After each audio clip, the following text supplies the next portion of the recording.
pasar iki kene. Ning anane kaya udah prajurit niku.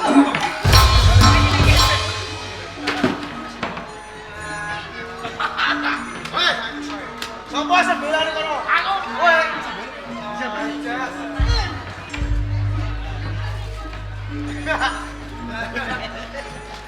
Mas. Iki jualan cewek-cewek. What?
tak. Din. Hai. Gawe jare.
Jangan ngomong.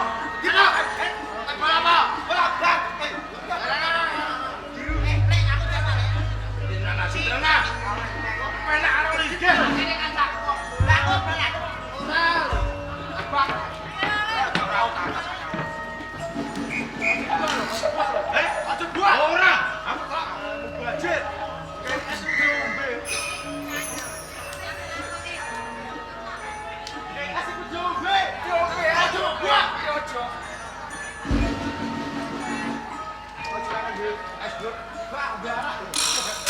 Kasarnya kok es lah. Ambil es lah.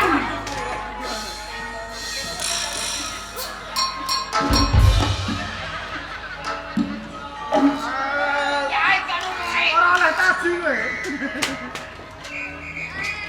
Woi, ikan aku separuh nah.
Kumpul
duwe omah wayahe golek nggon sing penak.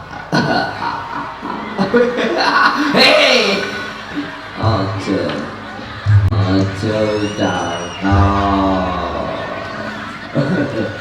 ayo golek nggonai kukumu bledas Bambe.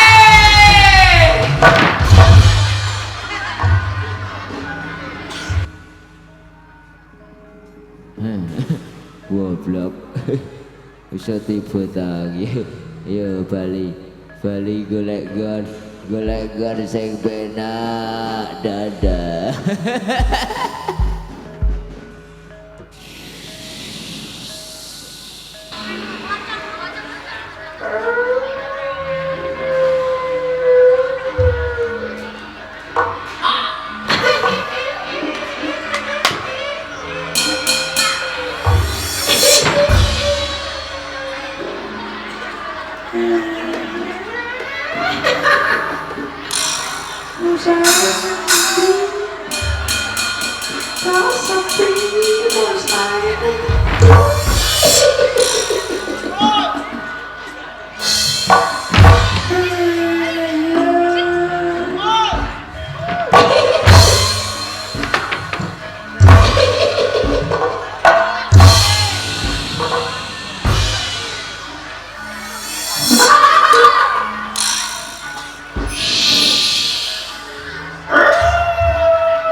Sopo?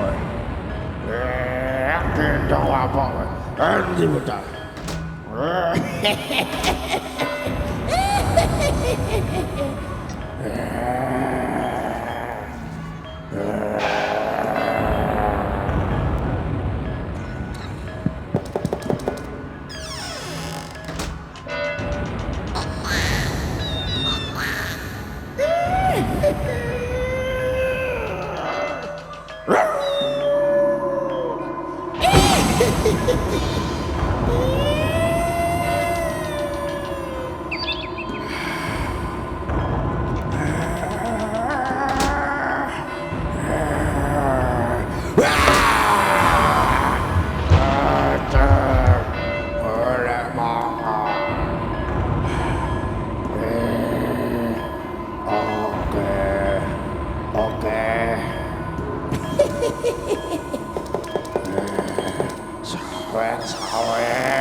matur nuwun.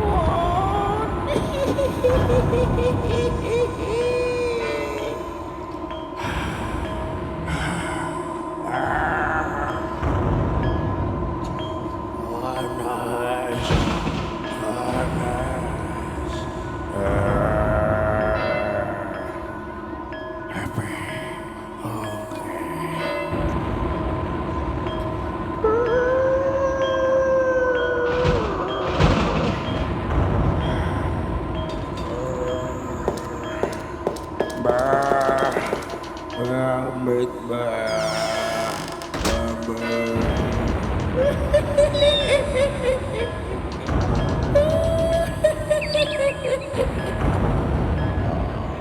Nuwun sewu.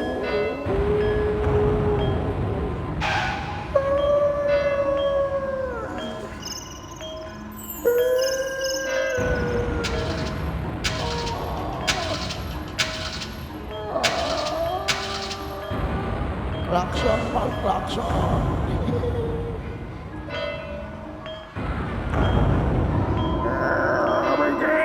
Aduh panas, panas.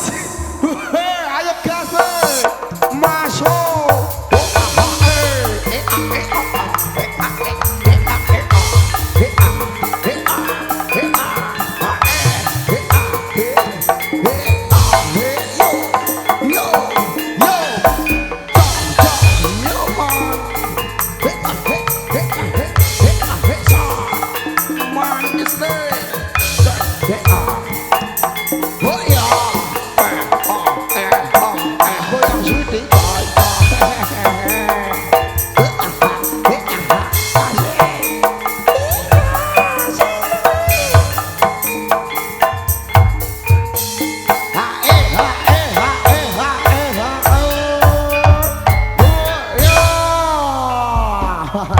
Selamat malam, assalamualaikum warahmatullahi wabarakatuh.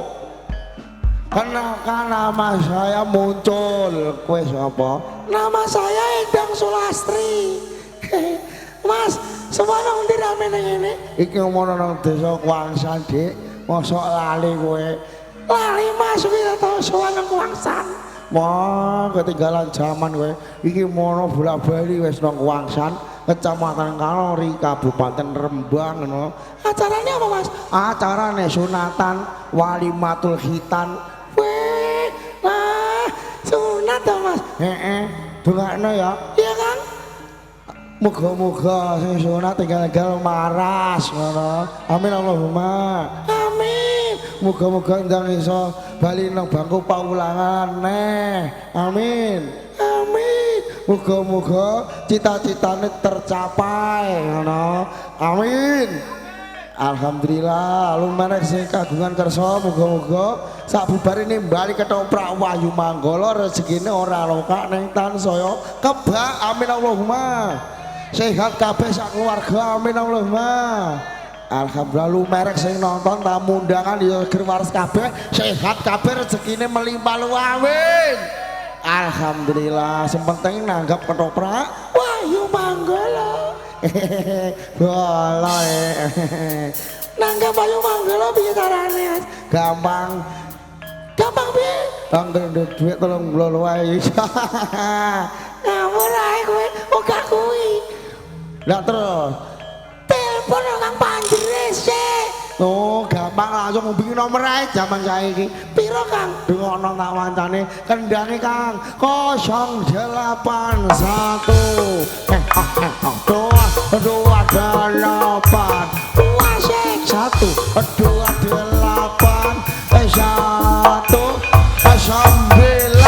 Nah, iki dalane penak, dalane telepon ngono. Iya Kang, nek ngono saya nyunatno tak telepon ae nanggap ketoprak Wahyu Manggala. Oke, mula kuwi bengi iki yo didokumentasi syuting RHS Production lho. Streaming Dik karo bolo YouTuber WL Melekting Kantong Channel. Matur suwun wis disyuting angger bengi. Iya Kang, matur suwun Kang, muga padha sukses. Amin. Wis aja sesuai lakone iki dawa undi-undi lumut. Andi lumut. Aku ya melu unggah-unggah engko. Wah dadi apa? Dat klenteng Oh gayamu wis ayo do ndelok ngarep karo dingan ya. Iya kan, seneng aku kan. WF Audio Putra J. Osen, Koren.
Nyadong duka ingkang kathah kelampah kula menika damel geger wonten ing Praja Jenggala. Nanging sak sampunipun kula kebyakaken prajurit-prajurit saking Bandarangin. Sedaya kula wau boten wonten ingkang saged bondo kalani. Jalaran prajurit-prajurit Bandarangin kedal menika sami salang tunjang kathah ingkang nadang kurban. Yen ngono kowe kalah. Leres akeh pangorbanan senopati prajurit ana ing Kadipaten Bandarangin. Kula saka kowe Kronopati derekno aku bali ana ing Kadipaten Bandarangin. Mangger rumiyin. Anjas panjenengan tumuju wonten ing Jenggala niku badhe ngayunaken Galuh Candrakirana Wiskartaji. Bener. Kathahipun prajurit-prajurit saking Kadipaten Bandarangin menika melabuh dhateng panjenengan. Napa panjenengan boten welas? Napa panjenengan boten mesakaken prajurit-prajurit ingkang dados korban?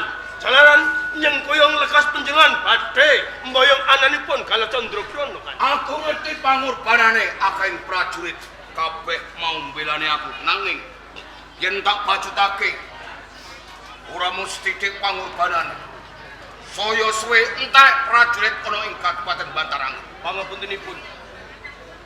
Menawi ngangge sarana kekiyatan boten kelampah panjenengan badhe mboyongi Galuh Candrakirana.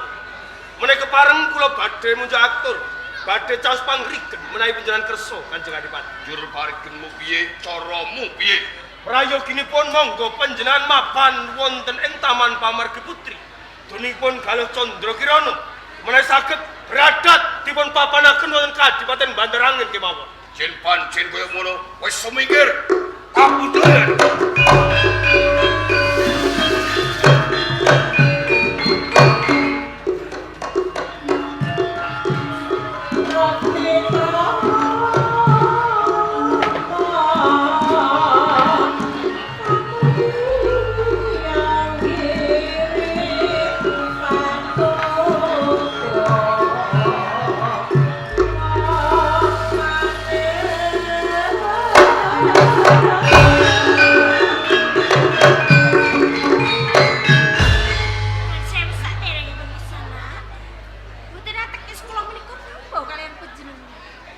bedhah menika wantun mlebet wonten ing Taman Sari mriki. Estrinipun bedhah menika sinten? Klono Sewandana Pati Kono Swandana. saka Kadipaten Bantarangin. Lajeng wigatosipun Ini ketemu kawan Sekartaji Galuh Candra Kirana. Sekataji Candra Kirana mboten sanes ki kula piyambak. Kowe tenan yen ngono pas ana ing sakjroning ngipiku pasolyan Sekartaji Galuh Candra Kirana ki pancen kuwi pantak nyatake ayumu kaya widodari kang temurun ana ing Arjuna. Ampun kados ngaten. Ampun kesangeten anggenipun ngalembono dhateng kula.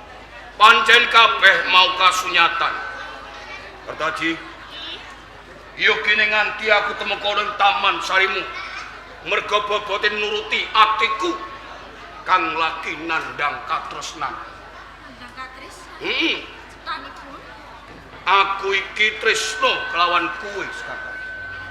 Bedhah tresna dhateng kula. Iya, Nggih Kanjeng Pati. Nanging nyamanipun kula menika sampun gadhah garwa kang Mas Pandhi Asmara Bang. Trai bedhah menika badhe kala monggo bedhah menika ngerti wanita sanes kemawon ampun kula.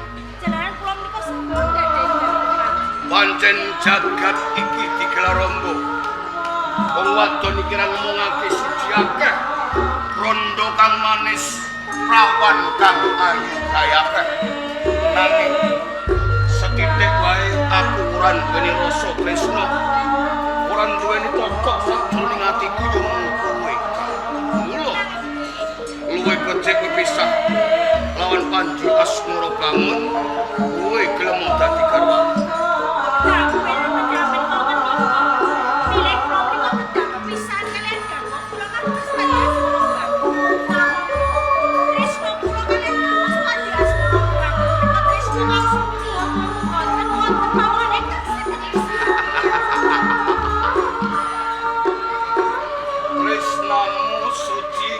Panji Asmara Bangun.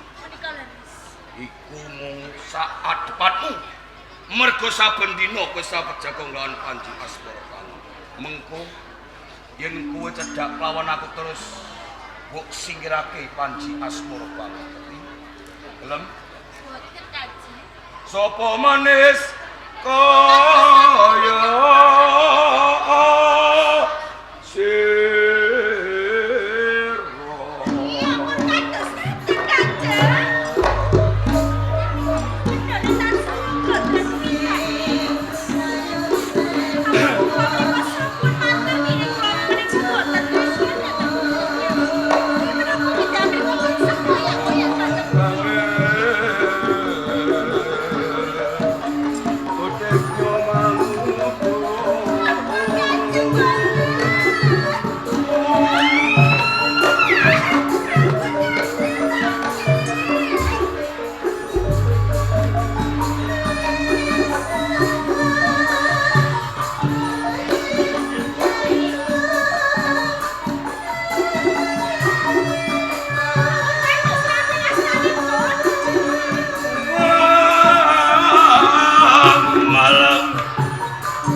Senajan kowe ngarani aku ora patut. Aku hati-hati. Yen ngenani katresnan tresno tarirani edan turutan tak lakoni aku tresno karo kowe. Nek tumindak menjam menika lepat jeleran kula menika sampun gadhe garwa. Nek menjam menika badhe kala krama. Monggo pati wanita sanes Kanjeng. Aku seneng wong wadon sing wis duweni bojo. Ora prawan, ora seneng. Sing duwe bojo sing tak seneng, ngerti apa ora? Ben kondang jenenge Hati-Pati.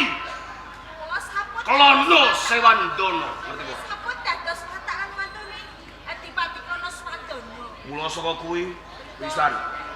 Kowe gelem aku apa kowe gelem aku? Menika ki sami mawon Kanjeng. Gelem ora dadi bojoku?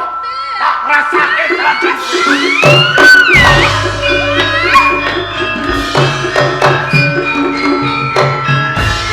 Mas Panji asmara banget. Mas.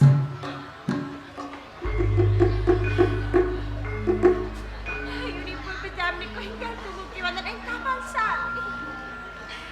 Ributin Hati-Pati Klono Sewandono menika sampun kelapan hujan dhateng kula. Berapa penjam niku nyepelani dhateng kula. Kan. Ana ing ngarep kowe kandha lamun to Hati-Pati Klono Sewandono kang gojak awak. Menika leres kan. Tumindak selingkuh tak ibaratake wong kepok. Ora bakal kelakon lamun to ora keimbang. Termeneh. Wong lanang petentang kaya kodhok paribasane. Lamun to sing wadon ora ngimbangi ora bakal.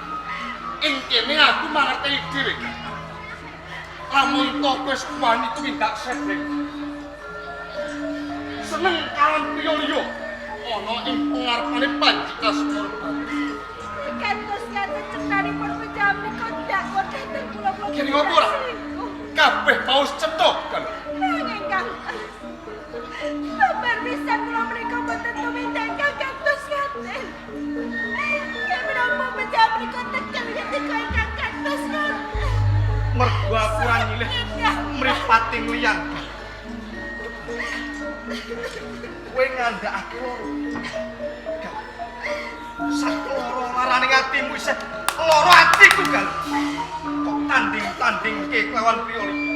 Yo ora apa dadi koyo lamun to kowe gelem malok.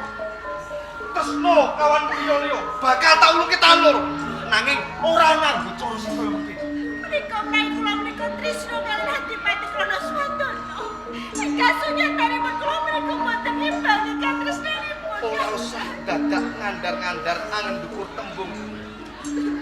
Dasdak kumpine pengarepan. Wis nyoto perkarane. Wis wani ngaras. Wani ngrangkul. Jebul kaya ngono tumindakku. Menika boten tumindak menapa-napa. Monggo penjam niku pitados kaliyan. Goroh kowe karo. Mas Panji asmara banget. Kuyuan kados sanget penjam menika mun damel kula tumindak kados ngaten. Enggak, Sabar pisan kula menika. aku ora bakal ndak kok lawan kowe lamun to aku ora mangerti iki. Rungokke tetembungan. Lamun to kedelarung-delarung aku mapan ana ing Taman Tambak Boyo. Nyawang wanita sing wani tumindak setting. Nambahi laraning ati. Mula ora ana gunane aku mapan ana ing Taman Tambak Boyo.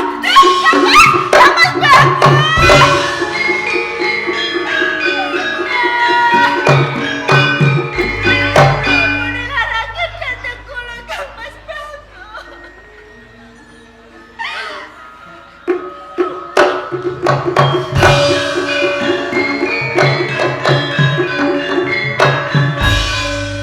Kok malah tawang-tawang tangis netake waspa iki jane ana apa?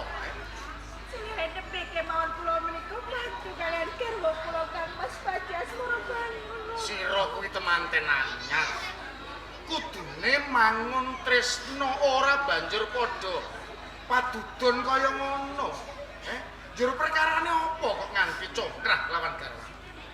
Bahwa wonten rawuhipun Adipati Klono Swantana saking Bantaran. Ing sekawit piyambakipun menika nembung tresna dhateng kula. Kapara moyak-moyak dhateng kula nanging kabar pisan kula menika boten ngimbangi katresnanipun Rama. Adipati Klono Swantana kelakon mlebu ning Taman Sari Tambakboyo. Menika leres. Lho, Cengkang Mas Panji Asmara bangun menika mangertosi kedadosan menika. Nanging manipun Kang Mas Panji Asmara bangun menika tansah dakwa dhateng kula tumindak selingkuh, kula tumindak sete. mergo gedhe rasa tresnane garwamu. Panji Asmara bangun lan sliramu mula tukul rasa sujana. Umpama ora nduweni rasa tresna, ora bakal sujana. Ning ya ngono. Sawetara leren nggonmu nangis. Garwamu ninggalake Taman Tambakboyo iki mbok menawa lagi sengkel penggalihe. Kepengin nentremake atine. Mengko yen wis lejar penggalihe, mesti bakal bali meneh. Boten wonten kinanipun kula mapan wonten ing Taman Sari menawi boten saringan kaliyan garwa kula. Banjur Lan malih kula menika boten saged pepisan kaliyan Kang Mas Panji Asmara.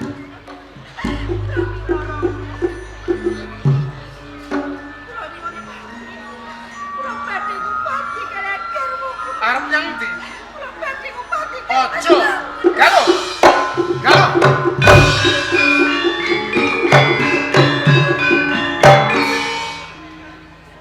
Malah tundan turutan perkara.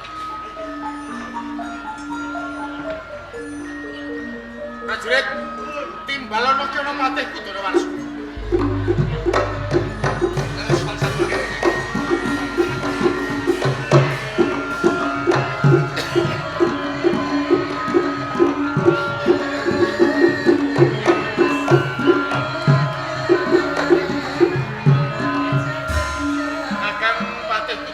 Sang Prabu Lebu Aman Luhur paring dawuh. Lan jeneng sira Ger Kartolo. Nani je kula Rama. Tenane abot. Gonku bakal paring dawuh marang jeneng. Kok mangdalem ngendika kados ngaten menika dasanipun kados pundi? Ana kedadian kang ora nuju krana marang penggalih. Wah, iki dadosan menapa ten Praja Jenggala Sang Prabu? Panji Asmara bangun ninggalake Taman Tambakboyo kasusul Sekar Taji uga melu ninggalake taman. Nanging rak wonten dasaripun. Nah, iki perkara panglamare Adipati saka Bantarangin Nggih. dadekake tundang tutang perkara. Kelakon Adipati Bantarangin lumubu ning Taman Sari bunjak marang Sekar Taji. Kadengangan lan Panji Asmara bangun. Aneh. Panji Asmara bangun sujana dinakwa Sekar Taji selingkuh. Mula kanthi kuwi mesake marang Sekar Taji lan Panji Asmara bangun sebar payung okeng prajurit ing Jenggala upadinen Panji Asmara bangun lan Sekar Taji yen wis bisa ketemu gelis kakanthi bali ning praja. Ten kepareng Sang Prabu. Tidak. Baik, Mas. Ya, hati-hati.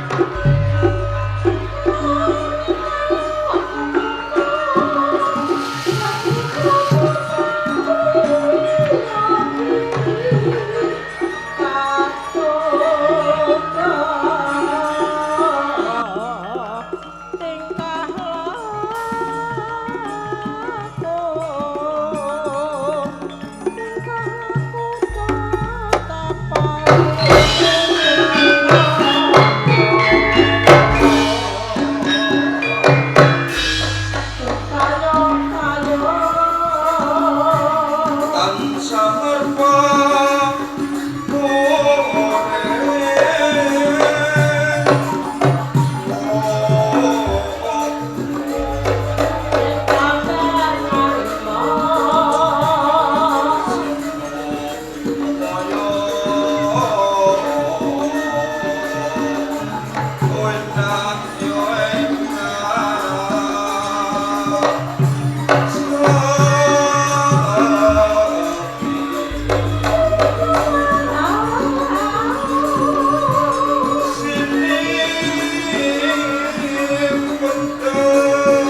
asmara bangun marake tumuli tunggaro ulun Bathara Narada Prapta ya kodok tuwarong ger tuwarong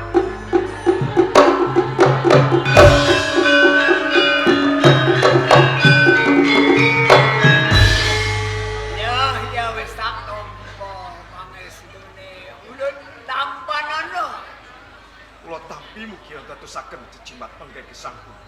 jebul sing gawe gegering kahyangan Salendra Bawana kawat candra timuka kinembur-embur para widodari padha pating jlerit mulai kaya jamadyan indri jebul jeneng sira kang minta nang ngersane para Jawata ana wigatine apa senajan to dewa iki wis seru Pangapunten sakdengipun Eyang Bathara iya ngantos kula mahat ing asamun sampun semedi. Pancen kula kepengin Jawata enggal-enggal nyabut nyawa kula kemawon. Jagone jagat bagus-bagus wong sak jagat kecomba jeneng sira Abdi Martopati durung titiwanjine yen jeneng sira jumejer lawan para Jawata marake tumuli bloko ana perkara apa ditaulun Eyang Bathara iya rumaos sakit manah kula. Awit pacoban wonten ing anggen kula bebrayan. Menika nemahe pacoban ingkang awrat sah. Rumaos boten kiat malih.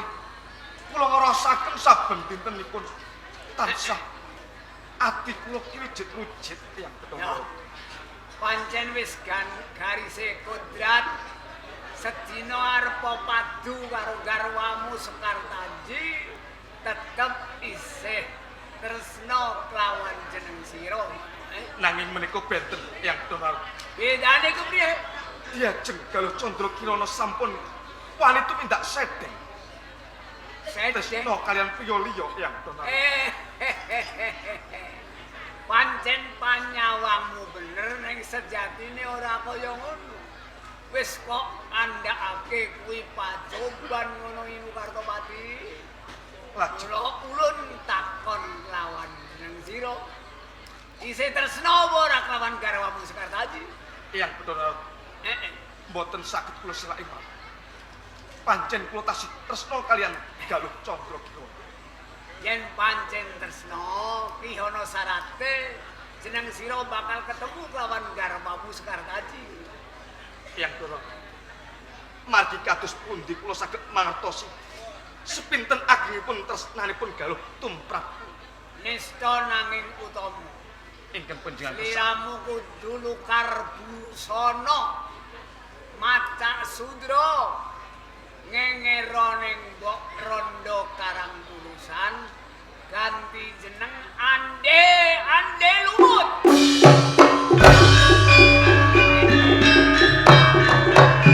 Cukup bali makayangan. Iya.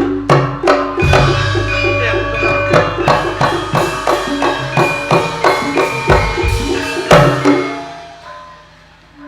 Mbok menawa kanthi dalane aku lukar busana nganggo jeneng Ande Lumut. Aku bisa mangerteni sepilo gedhe tresnane Galuh Candra Kirana tumpatah. Aku bakal tumuju ning karang tulusan.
Neng yogene kok arep ngiklasake ragamu arep jegur jurang kae jero ngono ae. Ana wigatine apa lan ana perkarane apa genduk wong ayu. Yang taruh. Terus kula menika badhe mungkasi dhateng nyawa kula. Iya. Jalaran boten wonten kinanipun kula gesah. Ingkang sunyatanipun garwa kula Kang Mas Panji asmara banget. Menika sampun boten tresna malih kalian kula. Kapara nilarake dhateng kula. Ora bisa dewa ki wis ke seliramu lan asmara bangun. Arep padu sedina kaping 27 tetep isih tresna kawan jeneng sira Bono Sekartaji. Menawi Kang Mas bangun menika tasih tresna kalian kula.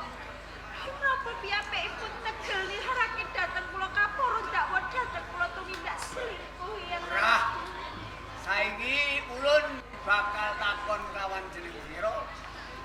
Tresna tenan lair tumekane batin apa ora kelawan garwamu? tresna kula Kang tumanduk Iya. Kang Mas Panji asmara bangun. Eh, Kala iya. pusing batin ya. Yen pancen tresna ki ana sarate jeneng sira ketemu kelawan garwamu. Kula saged kepanggih malih kalian garwa kula. Bisa dewa ora bisa nemokke kelawan garwamu gampang. Lajeng kanthi sarana menapa ya? Ana sarate jeneng sira Maca Sudra Lukar Busana. Ngengero ana ing mbok rondo dadapan ganti jeneng Endang Loro Setumpi itu kok bali maneh.